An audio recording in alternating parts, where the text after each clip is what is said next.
డమ్ డమ్ డుమ్ డుమ్ డమ్ డమ్ డుమ్ డుమ్ డమ్ డమ్ డుమ్ డుమ్ డమ్ డమ్ డుమ్ డుమ్.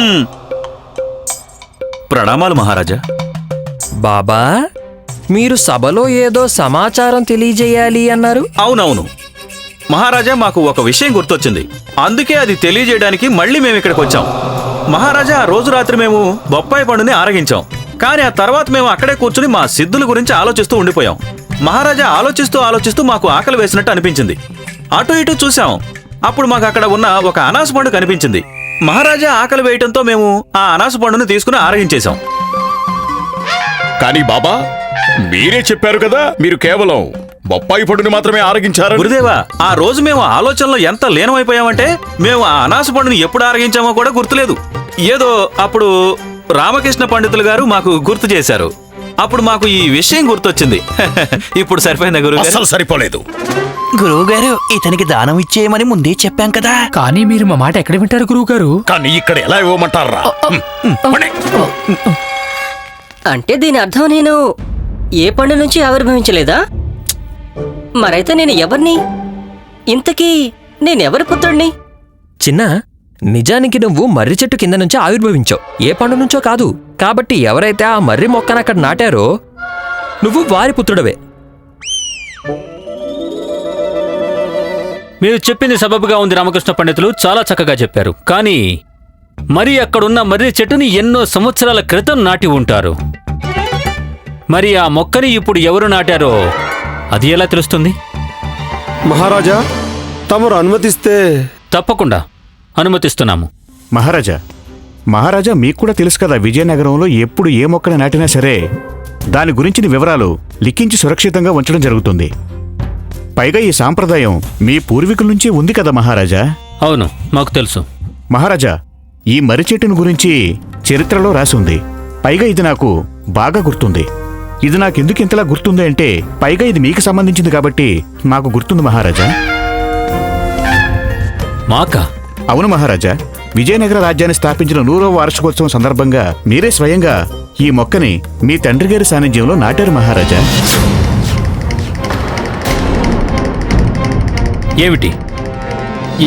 ఏమిటి మంత్రి గారు మీరు మాట్లాడేది? నిజం చెప్తున్నాను మహారాజా, మొక్కల జాబితాలో ఇదే రాసుంది. అంటే దీని అర్థం ఏమిటంటే ఈ చిన్న మహారాజు గారి పుత్రుడా?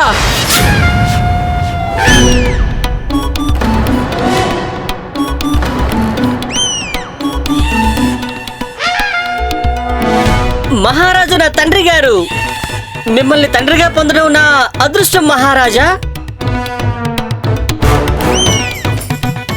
చిన్న తండ్రి గారు అంటే రామకృష్ణ పండితులు గారు, మేము మీకు కూడా శతకోటి ధన్యవాదాలు తెలుపుకుంటున్నాం. ఈ రోజు నుంచి మేము విజయనగర రాజ్యానికి రాకుమారుడిని అయిపోయాను.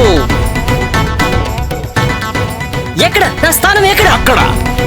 నా స్థానం ఎక్కడ? ఇది కాదు, అక్కడ. ఇదిగో చిన్న, అక్కడ మహారాజు గారి పక్కన. అదే నీ స్థానం. వెళ్ళు వెళ్ళు వెళ్ళు. మీరు అక్కడ ఆగిపోండి, కిందకి దిగండి. రామకృష్ణ పండితులు గారు, ఏమిటి మీరు మాట్లాడేది? చెట్టు నుంచి ఎవరికైనా సంతానం ఎలా లభిస్తుంది? ఇది అబద్ధం కాదు మహారాజా, ఇది సాధ్యమే. పండు నుంచి పిల్లలు పుట్టగలిగినప్పుడు మర్రి చెట్టు నుండి కూడా ఖచ్చితంగా పుట్టగలుగుతారు కదా. మీరు కేవలం ఒక మంచి తండ్రిగా మీ బాధ్యతను నిర్వర్తించండి. పైగా మీ పుత్రుడికి ఉజ్వల భవిష్యత్తును అందించండి. అవునా కదా? తండ్రి గారు, ఆగండి, మీరు అక్కడ ఆగిపోండి. మహారాజా, అయితే ఇతను నిజంగానే మన పుత్రుడేనా? అమ్మా! కుమారా! మహారాణి, చెప్పు కుమార. చెప్పండి మహారాజా. అతను మన పుత్రుడని ఇంకా నిరూపణ కాలేదు. మీరు అతనికి దూరంగా ఉండండి. అమ్మా, నాకు చాలా సేపటి నుంచి బాగా ఆకలిగా అనిపిస్తుందమ్మా. కుమారా, మేం మీకోసం ఇప్పుడే మా చేత్తో చేసిన రుచికరమైన వంటకం తీసుకొస్తాం. ఏమీ వద్దు, అవేం అవసరం లేదు. ఇతను మీ పుత్రుడు కాదు. మహారాజా, మహారాణి గారిని చిన్న కోసం భోజనం తీసుకురానివ్వండి. వారి చేత్తో చేసిన భోజనం తనకి తినిపించనివ్వండి. అలాగా? మంచిది. అలాగే మహారాణి తిరుమలంబ, మీరు వెళ్ళండి. మీ చేత్తో ప్రత్యేకమైన వంటలు చేసి తినిపించండి. ఇతనికి తినిపించండి. మేము ఇప్పుడే వస్తాం.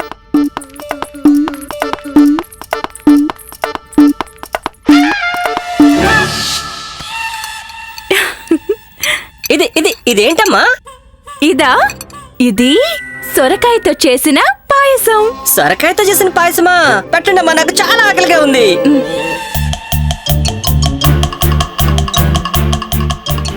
బాగుంది కదా? ఇంకొంచెం తిను.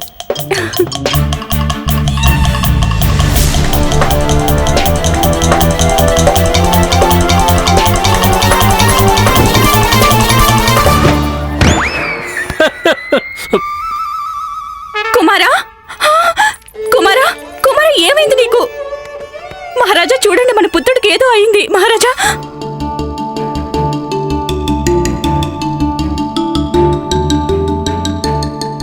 కుమారా లే, కుమారా లే, కుమారా.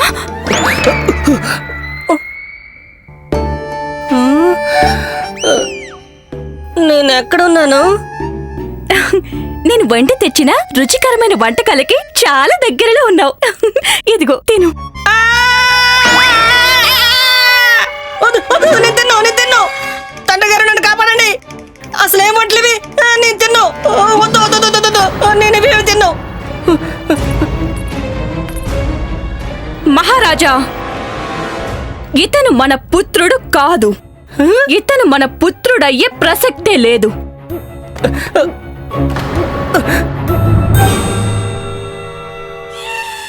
మేం చేసిన వంటలన్నీ మీరు ఎంతో ప్రేమగా ఆరగిస్తూ ఉంటారు. కానీ ఈ దుష్ట బాలకుడు... మేము చెప్పేది కూడా అదే కదా మహారాణి తిరుమలంబ.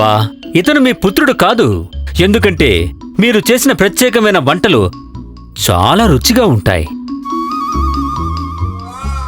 కానీ నేను మర్రి చెట్టు నుంచి ఆవిర్భవించాను కదా, మరి నేను మీ పుత్రుడే కదా మహారాజు గారు. చాలు చాలు, ఇక మేము విసిగిపోయాం. రామకృష్ణ పండితులు గారు, మహారాజా, మీరు మా యొక్క ముఖ్య సలహాదారులు కదా, మరి మీరు ఈ సమస్యకి పరిష్కారం చెప్పండి, పరిష్కరించండి. ఇదే మా ఆదేశం. తమ రాజ్ఞ మహారాజా. మహారాజా, నేను కూడా ఈ విషయం గురించి కాస్త విచారించాను. అప్పుడు నాకు ఓ విషయం తెలిసింది. ఆ మర్రి చెట్టు మొక్కని మీరు మీ చేతులతో అక్కడ నాటలేదని. నిజమే, అది మేం నాటలేదు. అవును మహారాజా. మహారాజా, ఎప్పుడైతే ఆ మొక్కని మీరు నాటారో అప్పుడు మీరు చాలా చిన్న పిల్లవారు. ఈ మర్రి చెట్టు ఒక చిన్న మొక్క. అందుకే ఆ మొక్కని నాటడానికి మీరు దాన్ని ఒక వ్యక్తికి అందించారు. అతనే ఆ ప్రదేశాన్ని చూసుకుంటూ ఉండేవాడు. ఇప్పటికీ చూసుకుంటూనే ఉన్నాడు. మహారాజా, ఆ మర్రి చెట్టుకి అసలు అధికారి ఆ వ్యక్తే. అతనే ఎంతో కష్టపడి ఆ చిన్న మొక్కని పెంచి పోషించి దానికి నీరు పోసి దానికి ఎరువులు వేసి దాన్ని జాగ్రత్తగా చూసుకున్నాడు. దాని ఫలితంగానే అది ఈరోజు ఒక పెద్ద చెట్టుగా మారింది. ఇది సత్యం, ఇదే నిజం మహారాజా. మరైతే నా తండ్రి ఎవరు? ఇది స్పష్టం చేయండి. చిన్న, ఎవరైతే కష్టపడి ఆ చిన్న మొక్కని పెద్ద చెట్టుగా పెంచారో వారే నీ తండ్రి. పైగా మహారాజా, ఆ వ్యక్తిని ఈ సభకి హాజరుపరచడానికి నేను మీ అనుమతి కోరుతున్నాను. వెంటనే వారిని లోపలికి పంపించండి.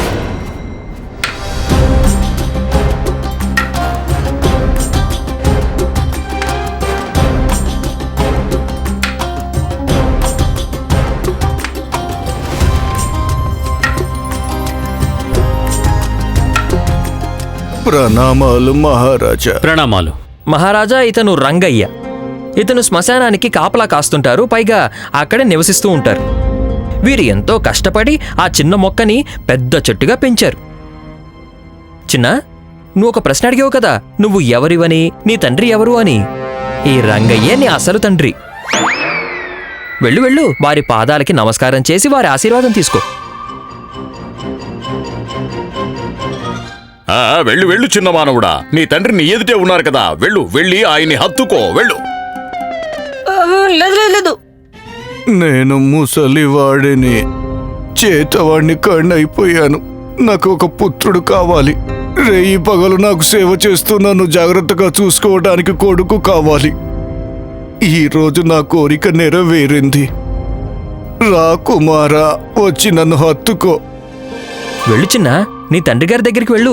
నువ్వు ఇక వీరితో పాటే శ్మశానంలో ఉండాలి. కాదు కాదు కాదు కాదు కాదు, వీరు మా నాన్నగారు అయ్యే ప్రసక్తే లేదు. మహారాజు గారే నా తండ్రి గారు. కాదు కాదు, వీరే నీ తండ్రి. ఇక నువ్వు వీరితో పాటు శ్మశానంలోనే ఉంటూ శ్మశానాన్ని జాగ్రత్తగా చూసుకోవాల్సి ఉంటుంది. నేను ఎక్కడికి వెళ్ళను, నేను శ్మశానానికి వెళ్ళను. లేదు, వెళ్ళాలి. శ్మశానానికి వెళ్ళాలి. తీరాలి. అవునవును. శ్మశానానికి వెళ్ళి తీరాలి. అవునవును. శ్మశానానికి వెళ్ళి తీరాల్సిందే. నువ్వు జాగ్రత్తగా చూసుకొని తీరాల్సిందే. అవునవును. నువ్వు శ్మశానానికి వెళ్ళి తీరాల్సిందే. జాగ్రత్తగా చూసుకొని తీరాలి. అవునవును. చిన్న మహాశయ, ఇక మీకు వేరే దారి ఏమీ లేదు. నువ్వు అందరి ముందు నీ నిజాన్ని బయట పెట్టడమే నీకు చాలా మంచిది.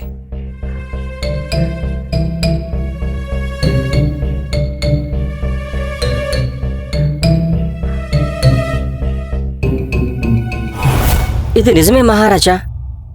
నేను రామకృష్ణ పండితుల వారి కొడుకుని కాదు, ఆచార్య తాతాచార్య పుత్రుణ్ణి కాదు, మహారాజా మీ పుత్రుణ్ణి కాదు, లేక ఈ రంగయ్య పుత్రుణ్ణి కాదు. నేను ఈ నలుగురిలో ఎవరి కుమారుని కాదు మహారాజా.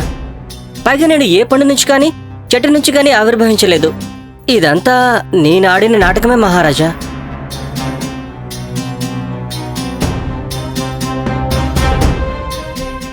ఇక నిజం చెప్పండి, మీకు ఈ నాటకం వాడాల్సిన అవసరం ఎందుకొచ్చింది? క్షమించండి మహారాజా. నేను ప్రపంచాన్ని చూసిన దగ్గర నుంచి ఎప్పుడూ ఒంటరిగానే ఉన్నాను. ఆలోచించడం, అర్థం చేసుకోవడం మొదలుపెట్టిన దగ్గర నుంచి నేనెప్పుడూ ఒంటరిగానే ఉన్నాను. నా మరగుచ్చుతనం, కురూపం కారణంగా నా తల్లిదండ్రులు నన్ను వదిలిపెట్టేశారు. నేను అనాథగానే పెరిగి పెద్దవాణ్ణయ్యా. నాకు మిత్రులు లేరు, ఏ కుటుంబమూ లేదు, ఎవరూ పనిచేవారు కాదు. నా దగ్గర తినడానికి కూడా ఏమీ లేదు. నేను ఎక్కడికి వెళ్ళినా అందరూ నన్ను మెడపట్టుకుని గెంటేసేవారు.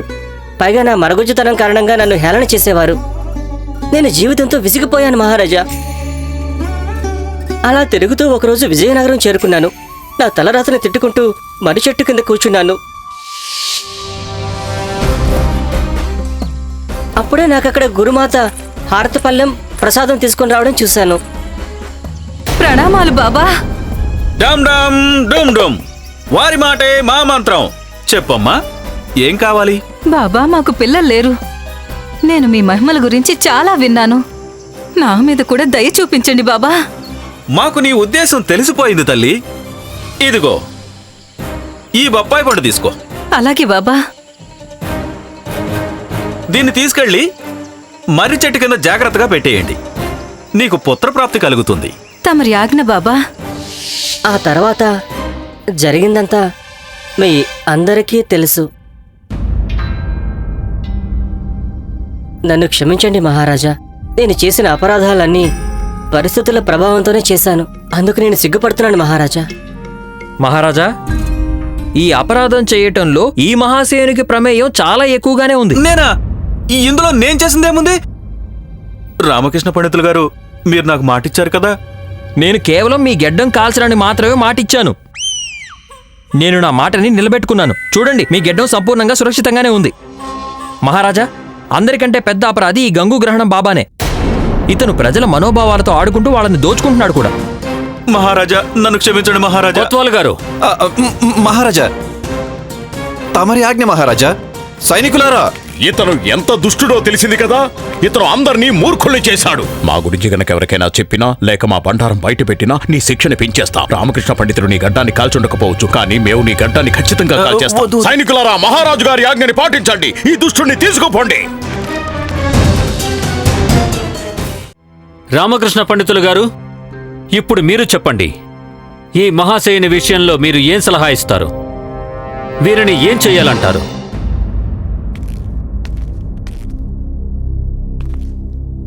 నేను ఇతని పరిస్థితిని అర్థం చేసుకోగలను మహారాజా. ఇతను కేవలం ఒక మంచి జీవితాన్ని ఆశించే విజయనగరానికి వచ్చాడు. కాబట్టి ఇతని కోరిక ఖచ్చితంగా నెరవేరి తీరాలి. నాదో విన్నపం మహారాజా. ఇతనికి ఏదైనా రాజకీయ కార్యాన్ని అప్పగించి ఇక్కడే ఉంచేయండి. కానీ మనం మన రాజ్యంలో ఇతనికి ఏం పని ఇవ్వగలం మహారాజా? ఇతనికి గూఢచారి పనిని అప్పగించవచ్చు గురుదేవా. ఇతను ఎక్కడికైనా ప్రవేశించి ఏమైనా తెలుసుకోగలడు. గురుదేవా, నా అభిప్రాయం ప్రకారం ఇతన్ని రాజ్య సురక్ష శాఖలో నియమించడం మంచిది. మహారాజా, ఇతని తెలివైన మెదడు రాజ్యానికి చాలా ఉపయోగపడవచ్చు. మీరు చెప్పిన విషయం సబబుగానే ఉంది రామకృష్ణ పండితులు గారు. అవును మహారాజా. పైగా మన మంత్రి గారు ఇతని కోసం ఏదో ఒక పనిని ఖచ్చితంగా ప్రస్తావించగలరు అనుకుంటున్నాను. దాంతో మన ఈ చిన్న మహాశయునికి సంతోషంగా ఉంటుంది. ఏమంటావు చిన్న? తప్పకుండా. మంత్రి గారు, మహారాజా, నేను మీకు రుణపడి ఉంటాను మహారాజా. రామకృష్ణ పండితులు గారు మీకు కూడా. నేను జీవితాంతం విజయనగరంకి సేవ చేయడం నా సౌభాగ్యంగా భావిస్తాను. ఆచార్య తాతాచార్య, మీరు కూడా నన్ను క్షమించాలి. మాకిదంతా ముందుగానే తెలుసు. అందుకే మేం కూడా నీ నాటకంలో నీకు సహాయం చేశాము. ఎందుకంటే మాకు నీ మీద ఎనలేని సానుభూతుంది కదా ముద్దుల చిన్న మానవ. నేను జీవితాంతం మీకు రుణపడి ఉంటాను గురుదేవా. సంతోషంగా ఉండు. అద్భుతం. ముగింపు బావుంటే అంత బావుంటుంది. కానీ ఇంకా ముగింపు రాలేదు. రామకృష్ణ పండితులు గారు, చెప్పండి మహారాజా.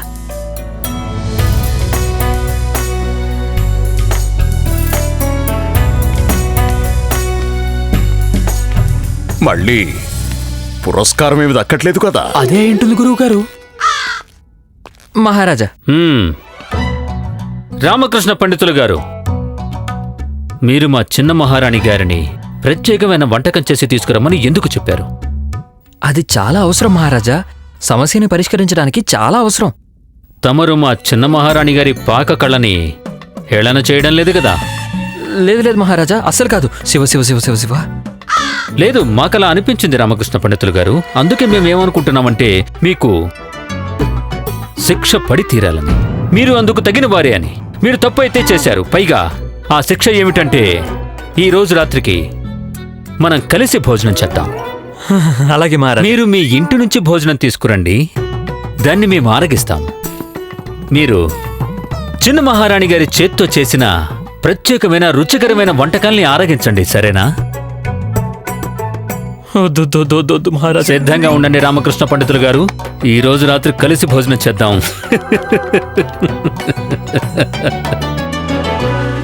యా దేవి సర్వభూతేషు సృష్టి రూపేణ సంస్థిత నమస్తస్యై నమస్తస్యై నమస్తస్యై నమో నమః.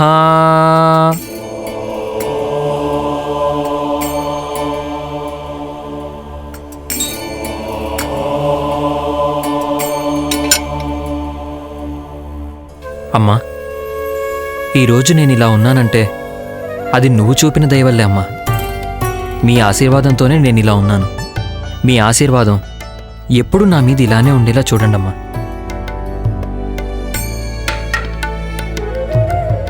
అమ్మా, మరొక ఆశీర్వాదం ఇవ్వండి. ఇతను అనవసరంగా ఏ సమస్యల్లో తలదూర్చకుండా చూడండి. మాటి మాటికి ఇంటికొచ్చేటప్పుడు ఏ కొత్త సమస్యని తీసుకురాకుండా చూడండి. పైగా ప్రతిసారి మాటి మాటికి సభ నుంచి తొలగించబడకుండా చూడండి. శారదా, మాటలు మాత్రమే నావి, కానీ వేడుకుంటుంది అత్తయ్య కదా. అమ్మేశ్వరి, కనీసం అమ్మవారి ముందైనా నా గౌరవం నిలబడేలా ఉంచొచ్చు కదా. అమ్మ అంతర్యామి, ఆ, వారికి అన్నీ తెలుసు. నువ్వేంటో వారికి బాగా తెలుసు. అమ్మా, నా కుటుంబంలో వాళ్ళు నన్ను గౌరవించాలి. నా ఈ కోరిక ఎప్పుడు నెరవేరుతుందో. 2 రోజుల తర్వాత సంక్రాంతి వస్తోంది. ఈ సందర్భంగా నేను ఒక ప్రతిజ్ఞ చేశాను. ఇక నుంచి నేను ప్రతిరోజు సభకి సమయానికి చేరుకుంటాను. ఏంటి? వెళ్ళు, నా కోసం భోజనం తీసుకురా, ఆలస్యం అవుతుంది. ఇప్పుడే తీసుకొస్తాను. అయినా అమ్మా, నీ పుత్రుడిని అవహేళన చేయడం మానేసి కొంచెం జపం మీద దృష్టి పెట్టు. ఎందుకంటే నీ పుత్రుడికి ఏదైనా కష్టం రాసిపెట్టున్నా అది తప్పిపోవాలని. ఎత్తండి. అరే, ఇప్పుడే కదా నేను చెప్పాను నేను సమయానికి సభకి చేరుకోవాలని. మళ్ళీ కర్రెత్తాల్సిన అవసరం ఏముంది? ఇదిగోండి, భోజనం తీసుకోండి, లేకపోతే అత్తయ్య కర్రెత్తుతారు. అలే లామా, వచ్చేటప్పుడు నా కోసం గంటలు తీసుకురా. అలాగే.